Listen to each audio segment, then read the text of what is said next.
Siz uchun qadrli bo'lgan xo'rozingiz xuddi shunaqa perelom sinishlar bilan keladigan bo'lsa, asli uni so'yib olishga shoshilmang. Buni davosi bor. To'g'ri, ozgina iqtisodiy taraflama qiyinroq, og'irroq bo'lishi mumkin. Lekin shu xo'rozni jonini saqlab qolamiz.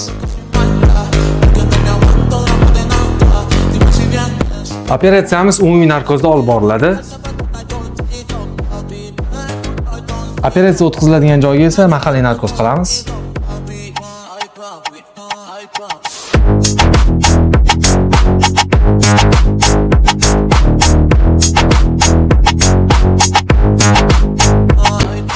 Ko'rib turganingizdek, parranda suyagi juda mayda-mayda bo'laklarga bo'linib ketgan. Bu operatsiya juda qiyin. Bunaqa holatda eng yaxshi samarali usul bu ostesintez amaliyoti. Operatsiyamiz xudo xolasa juda muvaffaqiyatli davom etmoqda. Biz spetsiyalarni o'rnatib, suyaklarni maydalanganlarini hammasini yig'ib, askolkalarini terib, chiroyli qilib joylashtirdik.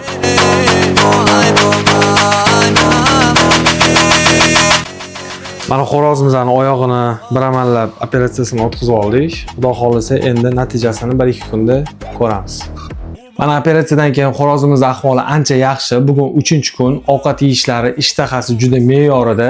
Suyaklari xudo xolasa yana 1 oylarda o'ziga kelib, bemalol oyog'ini qo'ysa bo'ladigan bo'lib qoladi.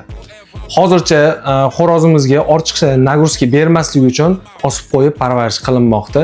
Xuddi shu holatda 1 oy yaxshilab boqilsa, xo'rozimiz tez orada oyoqqa turib ketadi. Va albatta xo'rozimiz parvarishda suviga biokalsiy qo'shib beramiz.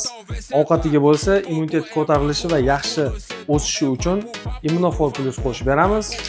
Harakatsiz turgan xo'rozimiz yaxshi hazm qila olishi uchun esa ovqatiga chlorobalans probiotikdan qo'shib beramiz.